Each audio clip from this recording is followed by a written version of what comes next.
Shalom. Biarlah pada ibadah pagi ini menjadi momen kita untuk mengungkapkan kasih kita kepada Tuhan. Bisakah kita tetap terus mengucap syukuran yang kita mengasihi Tuhan? Biarlah kita mengungkapkan diri kepada Tuhan. Apapun yang terjadi dalam hidupku, Tuhan, Engkau tetap baik dalam hidupku.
bersukacita karenamu. Di dalam nama Tuhan Yesus Kristus yang percaya, mari katakan amin.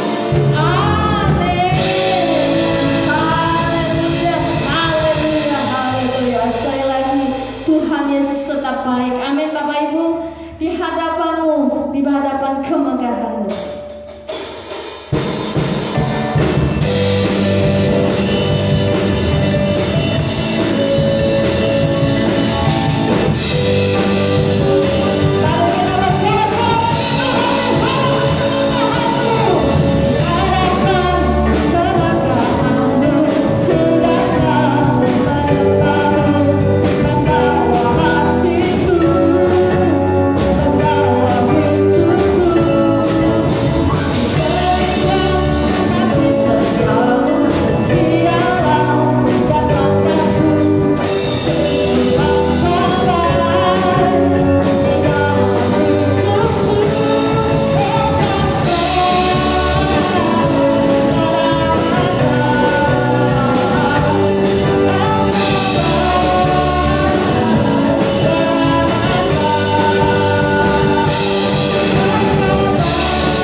Kami bersyukur.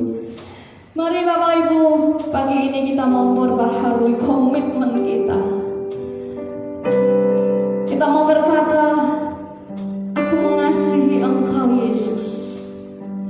Setelah apa yang terjadi dalam hidup kami,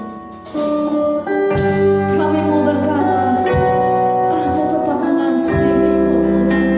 Walau kami harus melewati air mata, kami harus melewati tangisan, kami mau tetap berkata, aku mengasihi Engkau.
Berbicaralah kepada hamba melalui hamba-Mu.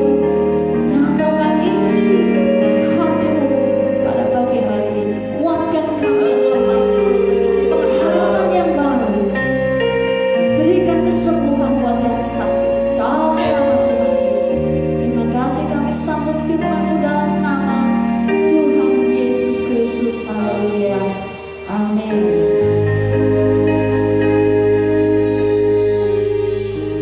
Shalom, selamat pagi Bapak Ibu yang dikasih Tuhan, dimanapun saudara berada, terkhusus buat jemaat GBS Purwokerto.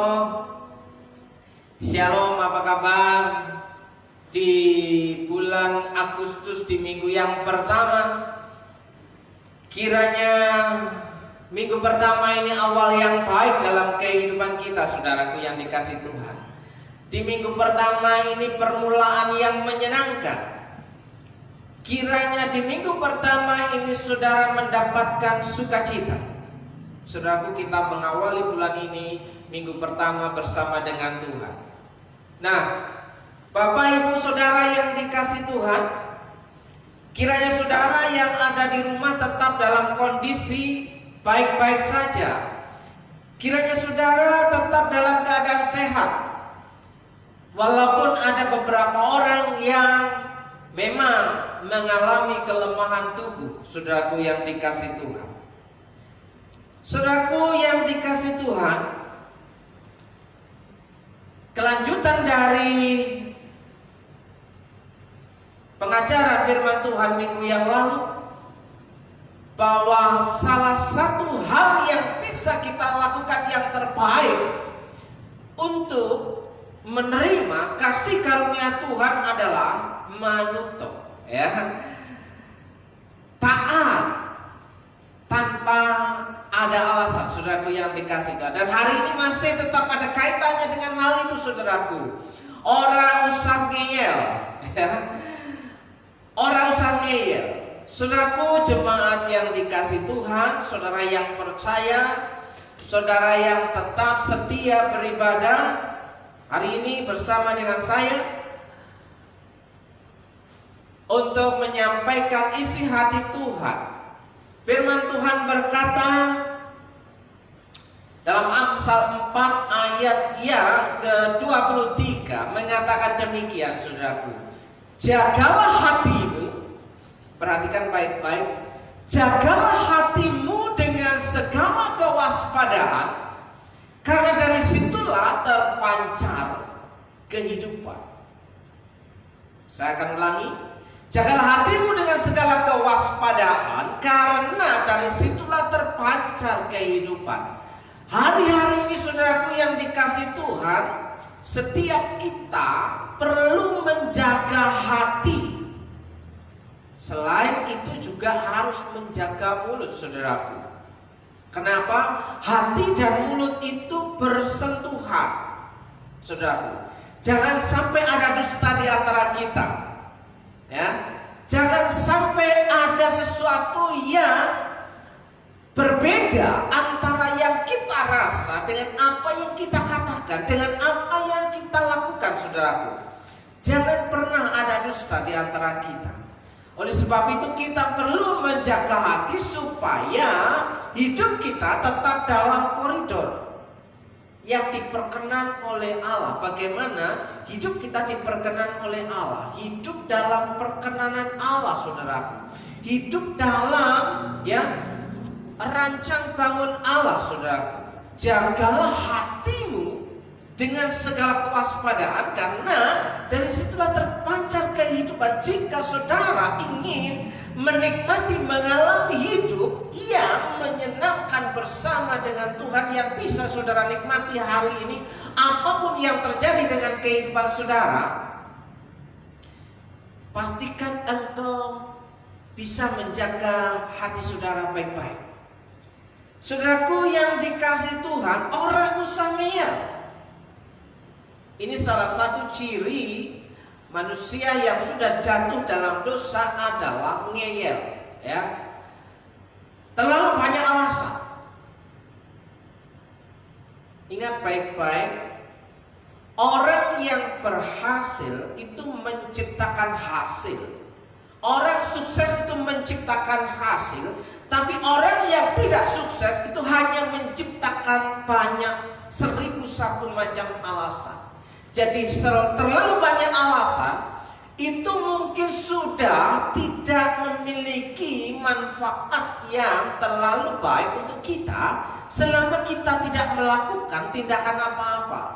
Ketika engkau berani memberikan kritikan, ketika engkau berani memberikan nasihat, ketika engkau berani memberikan masukan, apapun yang engkau pikirkan, ide-ide cemerlang saudara, selama engkau tidak memberikan kontribusi dan solusi yang hanya bisa engkau berkata-kata saja, hasilnya pasti nol. Saudaraku yang dikasih Tuhan, itulah ciri-ciri orang yang suka ngeyel. Ya, orang usah ngeyel. Kenapa? Kebanyakan orang itu tidak bisa taat, saudara.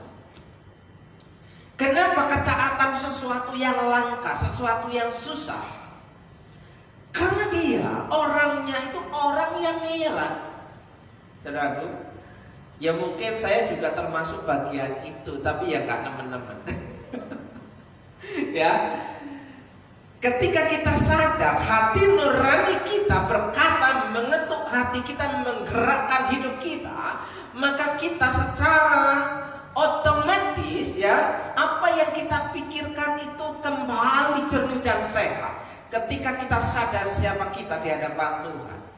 Jadi saudaraku, orang yang ngeyelan adalah orang yang suka banyak alasan. Pertama, orang yang ngeyelan itu orang yang tidak bisa taat. Apapun perintahnya selalu dibantah. Apapun perintahnya selalu memiliki opini. Saudaraku, orang yang ngeyel itu orang yang suka berbantah. Ya, suka berbantah itu suka berdebat. Memenangkan argumen. Menurut pendapat saya lebih baik. Saudaraku yang dikasih Tuhan. Ya, berargumentasi itu tidak salah sebatas engkau ada just do it. Sebatas engkau melakukan tindakan. Nah, saudara, kalau hanya sebatas isi otak, leher ke atas tanpa ada leher ke bawah, itu sama aja dengan tong kosong nyaring bunyinya, saudaraku. Iman tanpa perbuatan sama dengan mati. Jadi orang yang ngeyel itu orang yang kontribusinya tidak banyak. Saudaraku, coba kita renungkan kontribusi apa kita terhadap orang lain. Kontribusi apa kita terhadap hajat hidup orang lain. Atau kita hanya memikirkan diri kita sendiri, yang penting aku bahagia. Tapi ada kalanya engkau bisa menikmati, meresapi lagunya Ku Tak Bahagia, melihat orang lain di sana bahagia. Kenapa? Karena engkau tidak memberikan kontribusi di sana, tapi engkau ingin mendapatkan sesuatu yang membuat hidupmu senang, saudaraku. Orang yang ngeyel itu orang yang tak mampu bekerja excellent. Coba saudara perhatikan para pakar-pakar kritikus, ya, yang ahli kritik, ya kan? Apa kontribusi mereka selain dia punya keahlian mengkritik? Ya kan? Semua salah. Tidak ada yang benar di mata dia, yang benar hanya dia. Kayak Tuhan aja. Ya. Orang yang tak mampu bekerja excellent, orang yang tak mampu bekerja nyata, saudaraku yang dikasih Tuhan. Itulah orang yang ngeyelan. Orang yang cenderung malas. Sudah malas, pelit pula. Nah, saudaraku, orang yang malas itu kecenderungan pelit, saudaraku. Kenapa? Karena kalau dia berbagi dengan orang lain, karena stok dia punya sedikit, sehingga kalau dia bagikan kepada orang lain, dia berpikir bahwa dia tidak akan mendapatkan bagian apa-apa, saudara. Jadi orang yang malas itu cenderung pelit. Gak ada orang yang malas itu hatinya brabru itu gak ada. Orang yang malas itu bermurah hati itu gak ada, saudara. Apa yang mau diberikan kepada orang lain kalau dia malas melakukan sesuatu? Hasil tidak ada padanya. Yang dia dapatkan, yang dia lakukan hanya ngeyelan, saudaraku. Orang yang ngeyel selalu mementingkan kepentingannya sendiri. Saudaraku yang dikasih Tuhan, saudaraku yang dikasih Tuhan, hari ini saya mau katakan, percayalah bahwa yang bisa taat itu hanya orang yang bisa menjaga hatinya dengan benar, dengan baik, dengan segala kewaspadaan dalam kehidupannya, sehingga hidupnya terpelihara. Hatimu menentukan masa depanmu, hatimu menentukan karirmu, hatimu menentukan pekerjaanmu, hatimu menentukan keberhasilanmu, hatimu menentukan keselamatanmu. Sekali lagi, jagalah hatimu dengan segala kewaspadaan, karena dari situlah terpancar kehidupan. Jagalah hatimu baik-baik, sebab hatimu menentukan jalan hidupmu. Saudaraku, di mana hatimu berada, disitulah engkau, saudaraku. Jika yang ada di hatimu hanya kesenangan hidupmu, maka engkau tidak akan pernah memikirkan kesenangan orang lain. Jika hatimu hanya memikirkan keinginanmu, engkau tidak akan pernah mengerti keinginan orang lain. Dan orang yang seperti itu adalah orang yang tidak perlu berumah tangga. Ya, saudaraku yang dikasih Tuhan. Kenapa? Dia tidak mengerti perasaan orang lain, dia tidak mengerti hati orang lain, dia tidak mengerti keinginan orang lain. Yang dia tahu, yang dia mau, pokoknya dia happy saja. Saudaraku yang dikasih Tuhan, jagalah hatimu baik-baik, sebab hatimu menentukan jalan hidupmu. Kemana engkau melangkah ditentukan oleh situasi hatimu. Saudaraku, jika engkau sedang kondisi lelah, jangan pernah mengambil keputusan yang besar. Jika engkau sedang ada di malam hari, sedang diistirahat, gunakan waktu saudara baik-baik. Jangan mengambil keputusan yang terlalu besar. Jika sedang emosimu naik, jangan pernah mengambil keputusan yang besar. Karena kebanyakan keputusan-keputusan yang kita ambil pada suasana hati yang tidak baik, itu mengakibatkan kegagalan demi kegagalan dan keputusan yang salah bertubi-tubi. Saudaraku, hati kita menentukan jalan kehidupan kita. Orang usah ngeyel, saudaraku. Ya, bagaimana kita bisa menjaga hati dengan baik? Di antara hatimu, hatiku, terbentang dinding yang tinggi. Saudaraku yang dikasih Tuhan, hatimu dengan hati orang lain tentu berbeda. Hatimu dengan hati Tuhan harusnya selaras, supaya kamu punya perasaan yang sama dengan Tuhan untuk mengasihi orang lain, sehingga tahu perasaan orang lain. Bagaimana kita bisa menjaga hati kita dengan baik? Jadikan Tuhan selalu jadi yang pertama dan utama. Ya. Jadikan Tuhan itu sebagai pusat kehidupan kita. Jika Tuhan yang menjadi pusat kehidupan kita, maka kita bisa mengerti apa arti hidup berdampingan dengan orang lain. Tuhan itu peduli, Tuhan itu care. Tidak pernah orang yang mengenal Tuhan dengan baik, dia hanya mementingkan hidupnya sendiri. Saudaraku yang dikasih Tuhan, percayalah saudaraku, orang yang dekat dengan Tuhan, dia pasti punya hubungan yang baik dengan orang lain. Jika engkau mengaku dekat dengan Tuhan, tapi hidupmu tidak pernah sinkron dengan orang lain, jangan-jangan Tuhan yang mana yang kau sembah. Bagaimana menjaga hati dengan baik? Jadikan Tuhan selalu jadi yang pertama dan yang utama. Ulangan 6 ayat yang kelima, saudaraku yang dikasih Tuhan. Kasihilah Tuhan Allahmu dengan segenap hatimu. Segenap hati, saudaraku, bukan setengah hati. Kalau setengah hati itu magel. Setengah hati itu agak dongkol, saudaraku. Jadi jangan setengah-setengah. Sekali basah, ya memang basah, harus dijemur supaya kering, saudara. Kasihlah Tuhan Allahmu dengan segenap hatimu dan dengan segenap jiwamu. Hati dan pikiran itu harus connect, saudaraku. Harus satu server. Jangan sampai hati dan pikiranmu berbeda. Apalagi dengan tanganmu, tindakanmu juga berbeda. Artinya itu bisa error, saudaraku, ya. Mengasihi Tuhan dengan segenap hati dan dengan segenap jiwa dan dengan segenap kekuatanmu. Nah, dengan segenap kekuatanmu itu dengan tanda lain adalah ada usaha yang maksimal untuk mengasihi Tuhan. Ya, saudaraku, orang yang mengasihi Tuhan itu akan berjuang. Orang yang mengasihi pasangannya dia akan berjuang.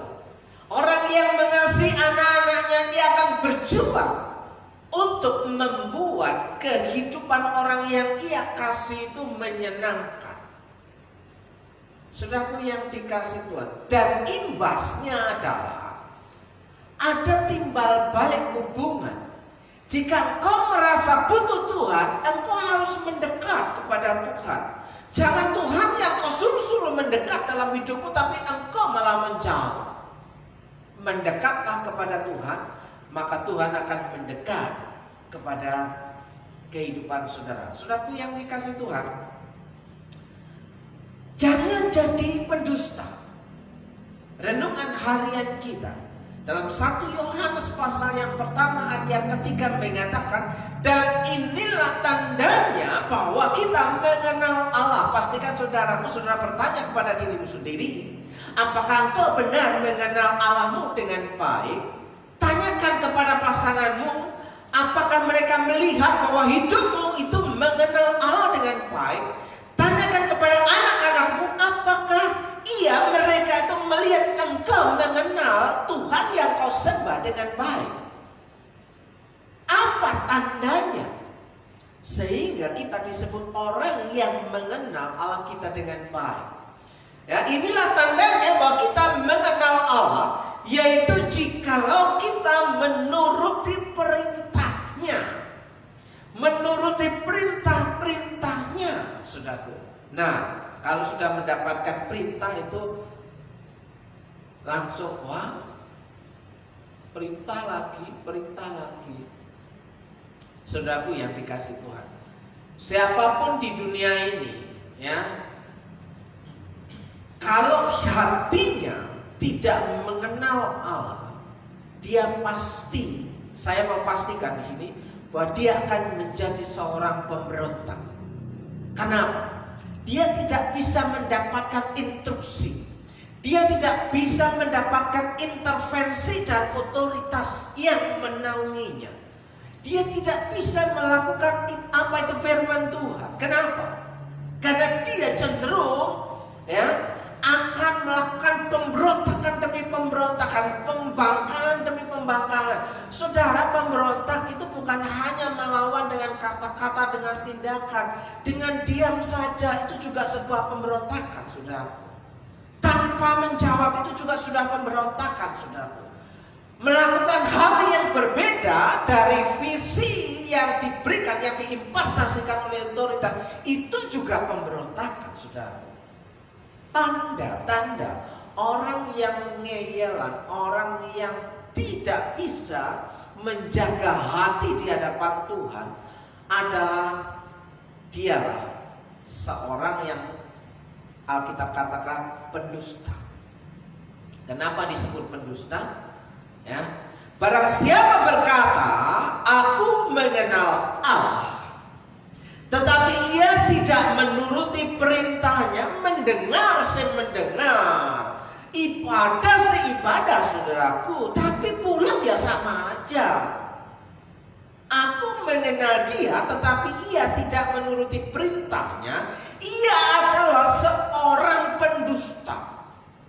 Alkitab loh yang ngomong, saudaraku. Alkitab memberikan definisi bahwa seorang pendusta itu dia suka sekali baca Alkitab, dia suka sekali renungan, dia suka sekali mendengar khotbah-khotbah pendeta-pendeta hebat di luar sana, saudaraku. Tapi satu pun tidak ada yang dia lakukan. Dia hanya, saya merasa diberkati, haleluya, amin. tapi dia tidak melakukan apa-apa. Saudaraku, jangan pernah harapkan sesuatu terjadi dalam hidupmu jika engkau tidak pernah melakukan sesuatu dalam hidupmu, saudaraku. Karena seorang pendusta itu akan memutarbalikkan fakta bahwa apa yang dia katakan tidak pernah sama dengan apa yang dia lakukan. Aku percaya Tuhanku ajaib. Engkau percaya Tuhanmu ajaib? Bergerak bertindaknya sepikiran dengan Tuhan, maka keajaiban dan mukjizat Tuhan itu akan menjadi bagian. Ada amin, saudaraku yang dikasih Tuhan. Jangan jadi pendusta. Saudaraku yang dikasih Tuhan, 1 Yohanes 1 ayat yang kelima berkata, tetapi barang siapa menuruti firman-Nya, di dalam orang itu sungguh sudah sempurna kasih Allah. Kasih Allah itu menjadi sempurna jika kita menjadi pelaku firman. Ya, dengan itulah kita ketahui bahwa kita ada di dalam Dia. Barang siapa menyatakan bahwa ia ada di dalam Dia, ia wajib hidup sama seperti Kristus hidup, mengikuti jejak Kristus. Kristus Yesus itu luar biasa excellent, taat sampai mati di kayu salib. Dia tidak pernah berontak, seperti domba ya yang digiring ke dalam keluh pembantaian. Dia menurut sampai berkata di atas kayu salib, ya, Eli Eli lama sabachthani, mengapa engkau meninggalkan aku? Tapi pada kata-kata terakhir, excellent, Yesus berkata, tetelestai, sudah selesai. Aku mengakhiri pertandingan, aku mengakhiri tugasku dengan baik. Sekarang aku serahkan nyawaku. Otoritas, kehidupan dan kematian hanya ada di tangan Tuhan Yesus, saudara. Kalau Yesus berkata, ku serahkan, dia berangkat. Tapi ketika dia diam, itu artinya belum waktunya. Saudaraku yang dikasih Tuhan, saudaraku yang dikasih Tuhan, mari dapatkan solusi atas masalah hidup saudara di dalam perintah Yesus. Jadi solusi yang kita mau hari ini kita dengar adalah ketika kita mendengar perintah, kita segera melakukan. Ya, jika mau berkat 1M, saudaraku ya, manuto, ora usah ngeyel. Ya. Hari ini kita akan belajar satu peristiwa ketika Yesus memberi makan 5.000 orang, saudaraku yang dikasih Tuhan. Bayangkan 5.000 orang dikasih makan dalam satu event. Nah, kalau kita hari ini seksi konsumsi, pasti sibuk ketika audien yang datang dalam suatu acara mencapai 5.000 orang. Ya, panitia pasti akan ribut. Panitia pasti akan bekerja keras untuk melayani, menyediakan makanan. Kalau masak sendiri, bagaimana saudara bisa menyiapkan dengan waktu yang singkat seperti itu, saudara? Nah, saudaraku, Yesus memberi makan 5.000 orang. Kita akan belajar dari bagian ini. Ketika hati Tuhan Yesus tergerak oleh kebelas kasihan, maka mukjizat itu terjadi di sana. Mukjizat itu tidak berlaku bagi orang yang sombong. Mukjizat itu tidak berlaku bagi orang yang congkak. Mukjizat itu tidak berlaku bagi orang yang ngeyelan. Mukjizat itu tidak berlaku bagi orang yang suka berbantah. Mana buktinya? Nah, mungkin saudara akan berkata, mana buktinya? Apa yang mendasari pernyataan itu, saudaraku? Nah, Kita mengawali di sini, ketika hati Tuhan tergerak oleh belas kasihan, maka mukjizat itu terjadi di sana. Bagaimana bisa Tuhan Yesus tergerak hatinya kepada hidup saudara? Ya. Selama hidup saudara mengikut Tuhan, tanda kutip, apakah saudara mengalami sesuatu yang luar biasa, atau hidupmu hanya biasa-biasa ketika kau mengikut Tuhan, saudaraku yang dikasih Tuhan? Bagaimana Tuhan tergerak atas hidupmu, sementara engkau saja tidak mempedulikan Tuhan? Tuhan sih peduli dengan hidupmu, tapi tunggu respon saudara. Apakah saudara punya respon yang baik atas kepedulian Tuhan? Saudaraku yang dikasih Tuhan, Lukas pasal yang 9, dimulai dari ayat yang ke-10. Hal yang pertama berbicara tentang kerajaan Allah dan penyembuhan, kerajaan Allah dan kesehatan, saudaraku. Jadi hari-hari ini dibutuhkan adalah kita itu butuh sehat, karena sehat itu mahal harganya. Orang yang sakit itu butuh sembuh dan sehat supaya tetap kuat dan bisa bekerja maksimal. Saudaraku yang dikasih Tuhan, hal yang pertama dalam perikop Injil Lukas pasal yang ke-9 adalah ayat yang ke-10. Sekembalinya rasul-rasul itu menceritakan kepada Yesus apa yang telah mereka kerjakan. Perhatikan baik-baik. Sekembalinya rasul-rasul itu menceritakan kepada Yesus apa yang telah mereka kerjakan. Para rasul ketika datang kepada Yesus, dia menceritakan apa yang sudah ia kerjakan.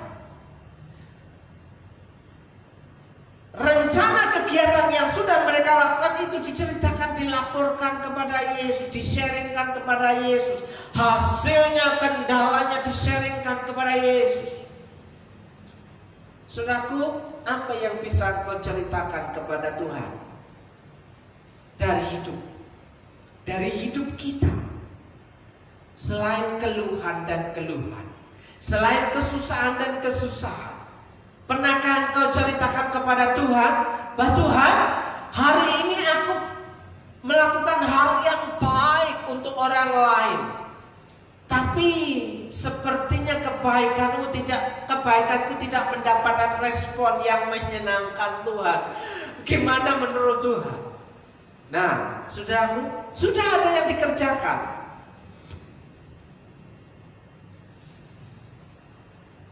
Lalu Yesus membawa mereka. Ketika kita sudah connect dengan Tuhan, komunikasi dengan Tuhan, cerita dengan Tuhan, di situ dikatakan ada contohnya. Lalu Yesus membawa mereka dan menyingkir ke sebuah kota yang bernama Betsaida, sehingga hanya mereka saja bersama dengan Dia. Saudaraku, hari-hari kita sudah lelah, kita sudah capek, kita sudah stres, ya. Yang kerja stres, yang di rumah stres. Yang di rumah aja stres, apalagi yang kerja, ya kan? Yang nganggur aja stres, apalagi yang kerja. Nah, saudaraku yang dikasih Tuhan, kita butuh refreshing, ya. Menikmati hidup, mengistirahatkan tubuh kita, pikiran kita, otak kita untuk kembali jernih, saudaraku. Nah, di sini Yesus mendengar laporan bahwa para rasul, para murid sudah melakukan banyak hal dalam pelayanan. Pada waktunya ia mengajak para murid untuk mengasingkan diri, untuk punya waktu hanya bersama dengan Yesus tanpa ada orang lain. Ada kalanya kita menyendiri, ada kalanya kita mengkhususkan waktu hanya dengan Tuhan. Kita berdoa, kita memuji Tuhan, ya. Kita menyapa Tuhan, kita hening sejenak, ya. Kita menenangkan hati supaya dapat berdoa dengan baik, saudaraku yang dikasih Tuhan. Luangkan waktu bersama dengan Tuhan dimanapun saudara berada. Jika engkau sedang bekerja, engkau bisa meluangkan waktu bersama Tuhan di saat istirahat. Jika engkau sedang bekerja, engkau bisa meluangkan bersama Tuhan pada waktu engkau ada di jam kantor yang lagi longgar. Pada waktu engkau dalam perjalanan, engkau bisa meluangkan waktu bersama dengan Tuhan ketika engkau dalam kendaraan. Saudara, apalagi engkau yang sedang melayani pekerjaan Tuhan, engkau seharusnya punya waktu, ya, punya hati dan hasrat yang sama dengan Tuhan. Bukan malah sok sibuk sendiri, saudara. Nah, saudaraku yang dikasih Tuhan, ayat yang ke-11, akan tetapi orang banyak mengetahui lalu mengikuti dia, sementara mereka butuh istirahat. Orang banyak itu tahu dan mau mengikuti Yesus. Ia menerima mereka. Yesus tidak pernah bisa menolak ketika orang banyak itu datang. Hanya Tuhan yang tidak bisa menolak ketika engkau datang. Tapi ketika Tuhan mau mendatangi hidupmu, bukankah kita seringkali menolak kehadiran Tuhan? Kenapa? Salah satu hal yang menjadi ciri khas adalah kita menolak apa yang dikatakan Tuhan. Tapi di sini Yesus menerima mereka dan berkata-kata kepada mereka tentang kerajaan Allah. Jika kita mau mencari Tuhan, kita mendekat kepada Tuhan, yang kita mau dengar adalah tentang kerajaan Allah. Apa itu kerajaan Allah? Kerajaan Allah adalah isi hati Tuhan, menaungi seluruh isi kehidupan ke setiap musim kehidupan kita. Apa yang kita mau, apa yang kita lakukan, ya, selaras dengan kehendak Tuhan, saudaraku. Yang artinya selaras dengan kehendak Tuhan itu apa? Saudaraku yang dikasih Tuhan, ya, jika kita tahu berbuat baik tapi tidak melakukan hal yang baik, itu sudah berdosa, ya. Jika kita tahu lakukan di depan mata kita bahwa kita harus bertindak, bertindaklah segera. Jangan tunda-tunda untuk melakukan sebisa mungkin apa yang kamu, sekecil apapun yang bisa kamu lakukanlah. Ya. Yesus berkata-kata kepada mereka tentang kerajaan Allah dan ia menyembuhkan orang-orang yang memerlukan penyembuhan. Yesus peduli dengan kesehatan mereka. Yesus peduli dengan sakit penyakit mereka. Yesus itu peduli dengan kehidupan mereka. Orang yang sakit itu tidak enak, saudaraku. Percaya, jika engkau sakit, apapun makanan enak yang disediakan untuk memastikan bahwa engkau merasa bahwa makanan itu tidak enak, saudara. Seenak-enaknya yang makanan yang kau sukai, ketika engkau sakit, engkau tidak akan bisa lahap memakannya. Sehat itu mahal harganya, dan Yesus peduli akan kesehatan. Kerajaan Allah dan penyembuhan. Kerajaan Allah dan mukjizat kesembuhan. Jika engkau benar-benar percaya kepada Allah, ketuk hatinya Tuhan, minta Tuhan itu tergerak hatinya untuk berbelas kasihan dalam kehidupanmu, sehingga apapun yang terjadi dalam kehidupanmu mendapatkan perhatian Tuhan dalam kehidupan saudara yang percaya. Katakan amin. Saudaraku yang dikasih Tuhan, hal yang kedua yang bisa kita dapat dari bagian ini, Lukas pasal 9 ayat 12 dikatakan, pada waktu hari mulai malam, ingat ya, orang banyak, 5.000 orang minimal laki-laki, belum perempuan, belum anak-anak, ya, belum yang di bawah 20 tahun, ya. Pada waktu hari mulai malam, datanglah ke-12 muridnya kepadanya dan berkata, perhatikan baik-baik bahwa ke-12 murid Yesus mendatangi Yesus untuk berbicara tentang orang banyak itu, saudara. Anggap saja 12 murid ini kita, orang Kristen yang sengaja datang kepada Yesus untuk berkata-kata kepada Yesus tentang orang lain, saudaraku yang dikasih Tuhan. Nah, apa yang dikatakan 12 murid itu? Suruhlah orang banyak itu pergi.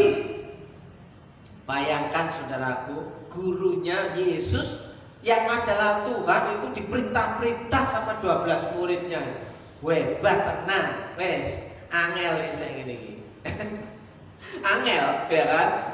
Bayangkan, ya, seolah-olah 12 murid sepakat bahwa mereka itu lebih pintar dan bijaksana sehingga berani memberikan perintah instruksi kepada Yesus.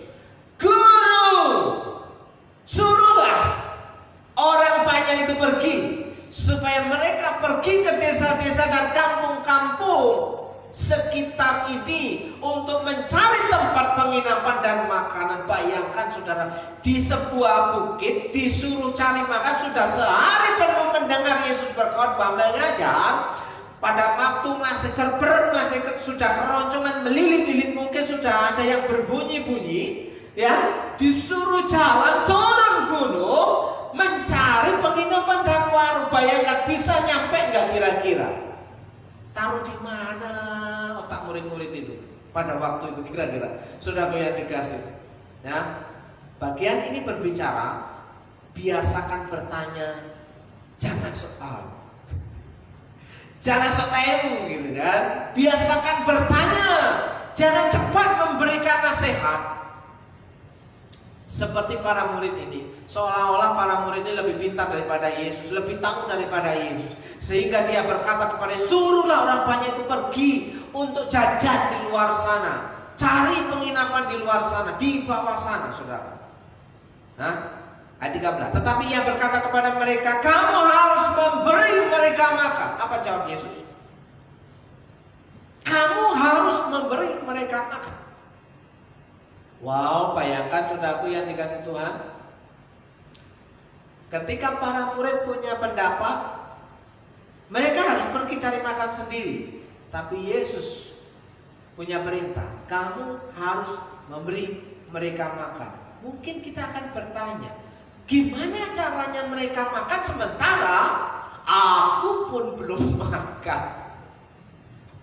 Bayangkan saudara, ketika engkau sedang lapar-laparnya, engkau sudah capek-capeknya, engkau belum makan dan engkau tidak punya stok makanan, tidak punya bekal, tapi engkau disuruh memberi makan orang lain sebanyak itu, saudara. Bayangkan, saya nggak bisa bayangkan kalau saya ada di sana, mungkin saya sama seperti 12 murid ngeyelan.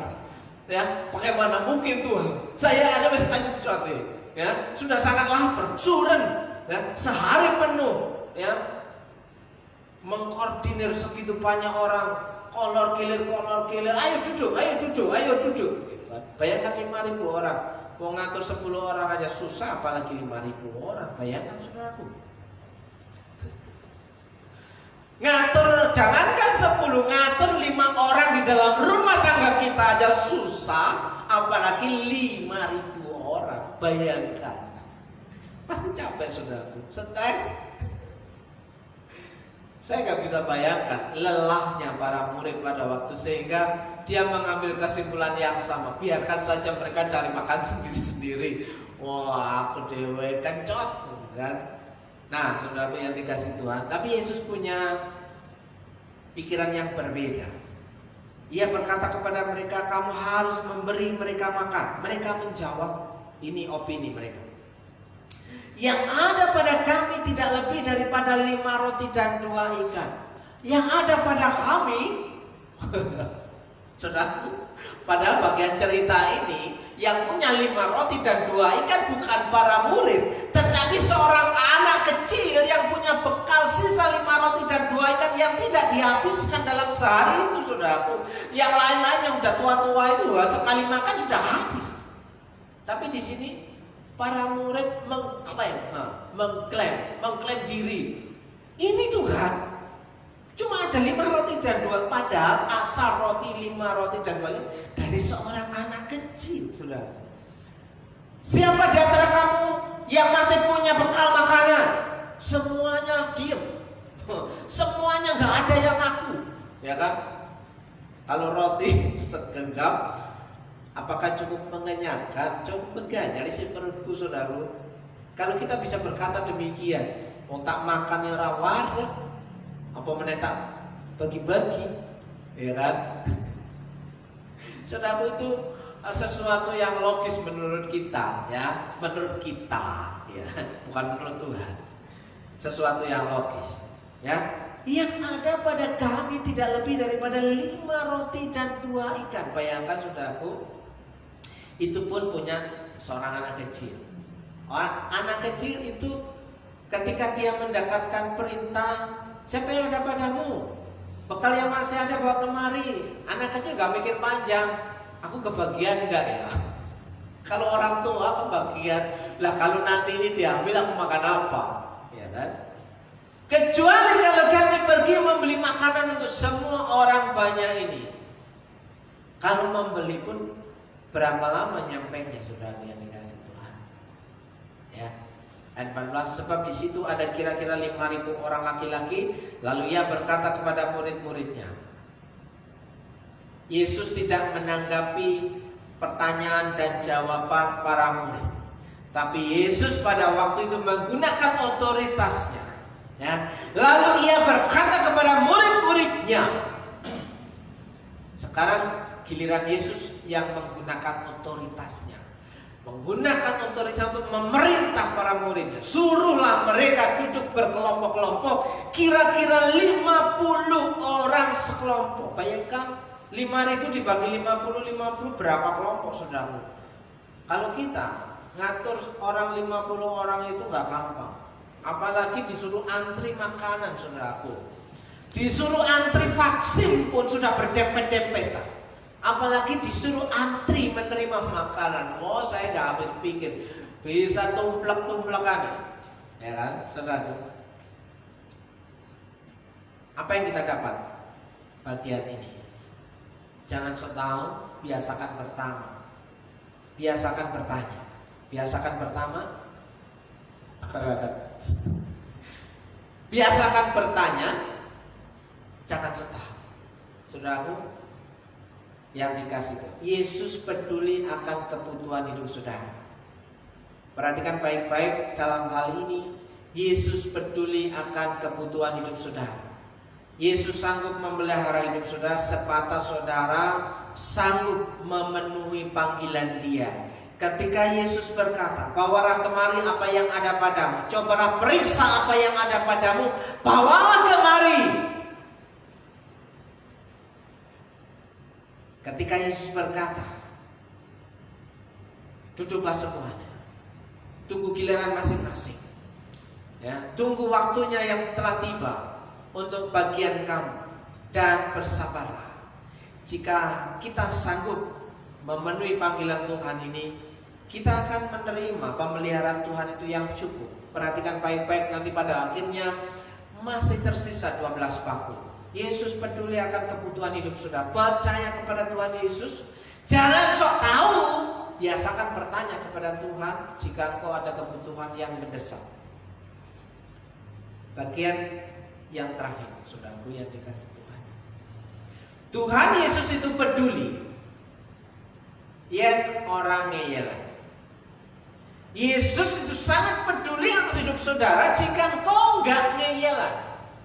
Orang ngeyelan, ya, Lukas pasal 9 ayat 15, murid-murid melakukannya dan menyuruh semua orang banyak itu duduk. 12 orang, ya, menggerakkan 5.000 orang, mengatur 5.000 orang, dan itu bisa dilakukan dengan cepat, ya. Itu dibutuhkan otoritas, ya. Murid-murid melakukannya segera. Ya wis gak ngeyel meneh. Kalau awal-awalnya masih ngeyel, logikanya masih logika kasat mata. Tapi ketika Yesus menggunakan otoritas ilahinya, maka para murid menangkap spirit bahwa Tuhan lebih tahu dari apa yang mereka pikirkan. Murid-murid melakukannya dan menyuruh semua orang banyak itu duduk. Dan setelah ia mengambil 5 roti dan 2 ikan itu, ia menengadah ke langit, membawa 5 roti dan 2 ikan hasil dari pemberian seorang anak kecil yang rela berani menyerahkan hidupnya. Saya katakan anak kecil itu berani menyerahkan hidupnya. Kenapa? Karena itu satu-satunya bekal yang dia punya yang untuk mengisi perutnya supaya dia tetap kuat. Tapi dia serahkan kepada para murid dan dibawa kepada Yesus. Dan 5 roti dan 2 ikan yang hampir dikatakan sedikit itu ketika ada di tangan Yesus. Ketika dia berkata dan mengucap berkat, saudaraku yang dikasih Tuhan, terjadilah multiplikasi, terjadilah musisat. Apa yang ada padamu cobalah periksa. Bawa kepada Tuhan dan percayalah dengan mengucap syukur dan mengucap berkat, hidupmu terpelihara karena Yesus itu peduli atas hidupmu. Lalu ia memecah-mecahkan roti itu dan memberikannya kepada murid-muridnya supaya dibagi-bagikannya kepada orang banyak. Perhatikan endingnya, saudaraku yang dikasih Tuhan. Dan mereka semuanya makan sampai kenyang. Standarnya kenyang, bukan standarnya yang penting ganjel. Ya. Kalau kita yang sedang kekurangan, saudaraku, yang sedang pengiritan, yang sedang mencukup-cukupkan, standarnya cukup mengganjal perut. Tapi standar Yesus atas hidup orang yang ia kasihi, atas orang-orang yang setia itu adalah standarnya sampai kenyang. Ingat saudaraku, ada seorang teman yang suka sekali dengan ayat favorit ini. Orang benar akan makan sekenyang-kenyangnya. Jadi orang benar takkan pernah ditinggalkan Tuhan. Pemeliharaan Tuhan cukup atas hidupnya. Walaupun di musim kemarau, walaupun di musim paceklik, walaupun di musim susah, dia makan sekenyang-kenyangnya. Orang benar makan sekenyang-kenyangnya. Jika kita menjadi orang benar, tahu apa yang kita lakukan itu menyenangkan hati Tuhan, Tuhan pasti tergerak hatinya untuk memerintahkan berkatnya atas hidup saudara.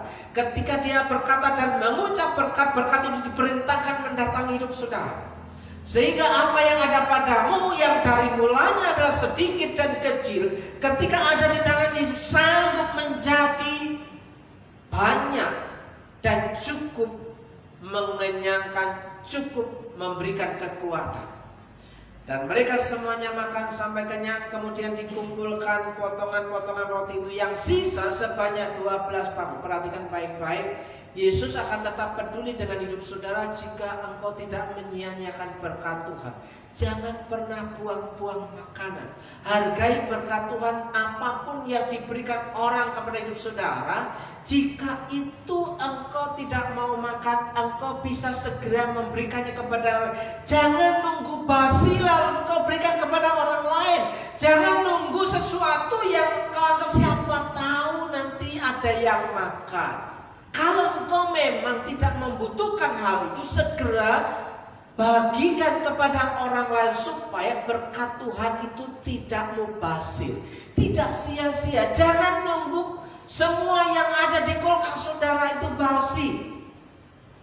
Saudaraku yang dikasih Tuhan, karena saking iritnya, ya kita berpikir bahwa semua kita masukkan kulkas supaya bisa ketika kita sewaktu-waktu butuh dan ingin makan, kita bisa segera mengambilnya. Padahal kalau kita simpan berlama-lama makanan, kita biarkan berlama-lama, akan menjadi mubazir dan tidak bisa kita makan. Pada akhirnya kita sudah beli mahal-mahal, kita buang begitu saja.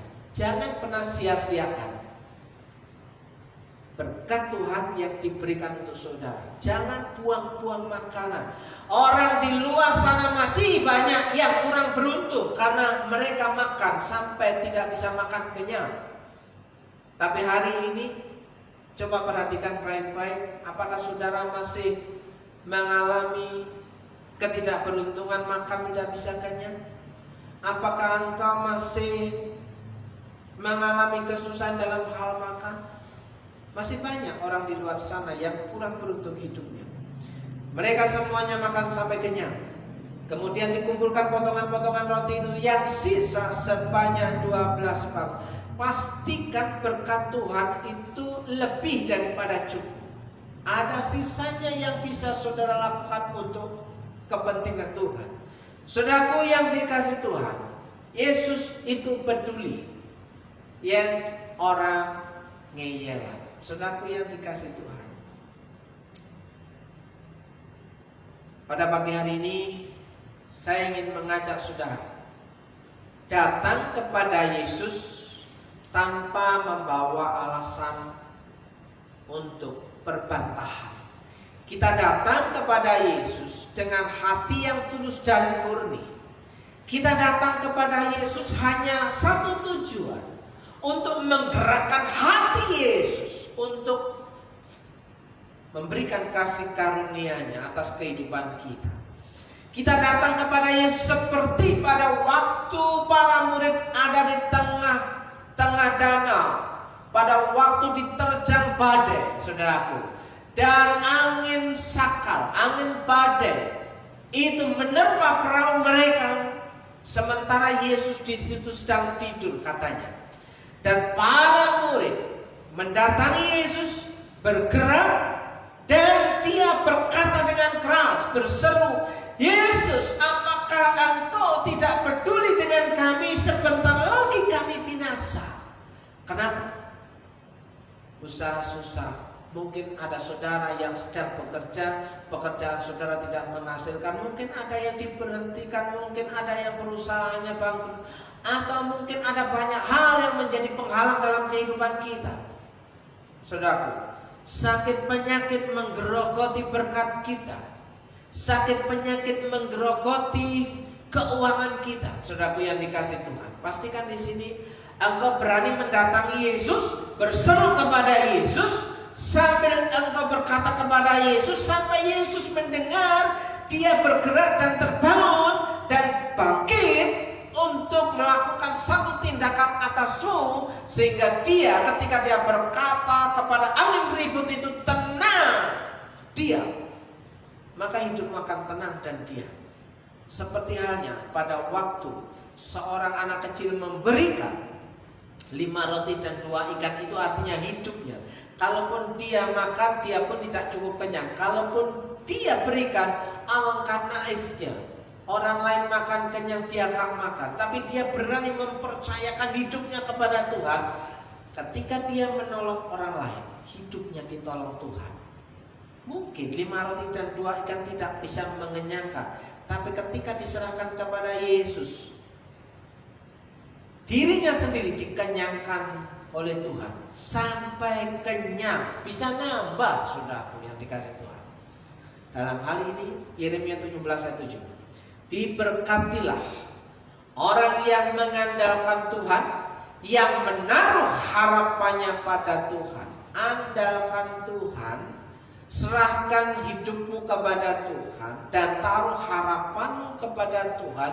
Jagalah hatimu baik-baik, karena itu yang akan menentukan jalan kehidupan saudara. Yang percaya katakan. Saudaraku, saat ini saya mau berdoa untuk saudara yang sedang mengalami kelemahan tubuh, yang sedang dalam pemulihan.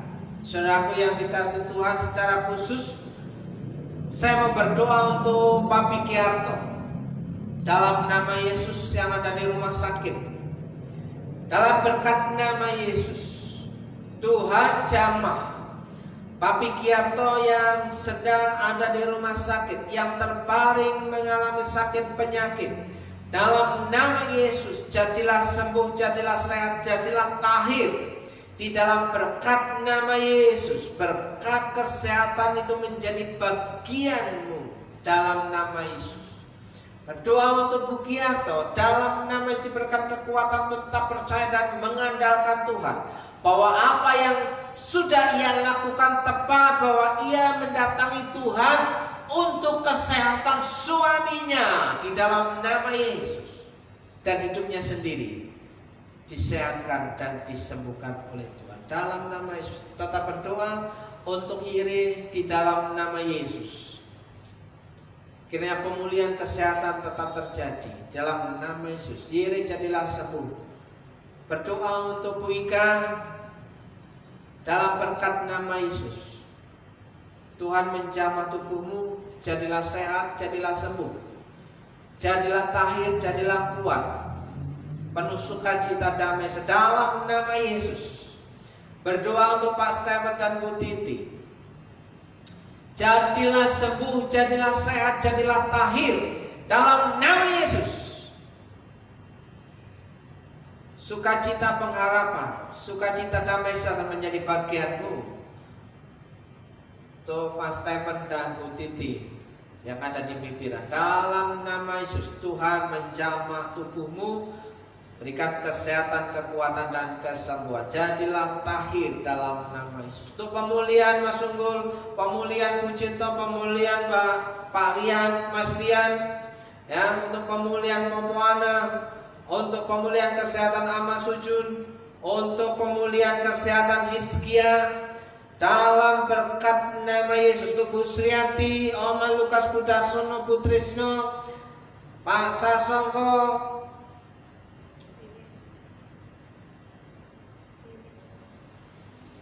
Yere, dalam berkat nama Yesus, Tuhan jamah, Tuhan pulihkan kesehatannya, Tuhan berikan sukacita damai sejahtera melingkupi saudara dalam nama Yesus. Berdoa untuk Pak Dimas dan keluarga, berdoa untuk Pak Victor dan keluarga, berdoa untuk Ciayun, berdoa untuk Doni dan keluarga, berdoa untuk Pak Slamet dan keluarga, berdoa untuk Budaryo, berdoa untuk Pak Bambang dan Munia serta anak-anak, berdoa untuk anak-anak kami yang ada tempat-tempat jauh, berdoa untuk Pak Raswono dan Bu Hilda, berdoa untuk Hermin, berdoa untuk Johannes, berdoa untuk Bu Suci, berdoa untuk David. Di dalam berkat nama Yesus, Tuhan memberkati hidupmu dan memberikan damai dan kekuatan. Berkat-berkat yang baru diperintahkan mendatangi hidup saudara dalam nama Yesus. Mazmur 118 ayat 26. Diberkatilah dia yang datang dalam nama Tuhan. Kami memberkati kamu dari dalam rumah Tuhan. Dari tempat ini saya mau memberkati saudara. Dan kita menutup ibadah kita dengan satu permintaan dan harapan. Kiranya belas kasihan Tuhan turun atas hidup saudara. Dalam berkat nama Yesus, mari kita mengangkat tangan kita, menerima kasih karunia belas kasihan Tuhan tergerak turun atas hidup saudara. Dalam berkat nama Yesus, diberkati hidupmu, diberkati rumah tanggamu, diberkati pasanganmu, diberkati suamimu, diberkati istrimu, diberkati anak, diberkati seisi rumahmu. Di dalam berkat satu nama Tuhan Yesus Kristus, berkat-berkat yang tidak lazim, berkat-berkat yang baru diperintahkan mendatangi hidupmu. Jika engkau mendengarkan baik-baik kepada firman Tuhan dan melakukannya dengan setia, orang usah ngeyel, tetap setia taat kepada Tuhan. Jadikan Tuhan yang nomor satu dalam kehidupanmu, maka Tuhan akan menjadi bagianmu. Seperti Daud berkata, Tuhan adalah gembalaku, Tuhan adalah bagianku, aku tidak akan kekurangan apa-apa. Diberkati pekerjaanmu, diberkati usahamu, dipulihkan usahamu, diberkati segala jerih lelamu, diberkati warungmu, diberkati tokomu. Dalam berkat nama Yesus, Tuhan sanggup membuat pekerjaanmu mengalami keberuntungan demi keberuntungan. Di dalam nama Yesus, engkau akan menikmati berkat-berkat yang tak pernah engkau pikirkan. Dalam setiap jenis usahamu, bahwa Tuhan sanggup memelihara hidupmu melalui apa yang menjadi usaha dan pekerjaanmu. Dalam nama Yesus, saudara yang percaya bahwa Yesus itu adalah Tuhan yang peduli atas hidupmu, katakan amin. Amin. Shalom saudaraku. Jika saudara hari ini diberkati oleh Tuhan, ceritakan kepada orang lain dan share link yang ada di bawah ini. Dalam nama Yesus, Tuhan Yesus memberkati hidup saudara. Shalom.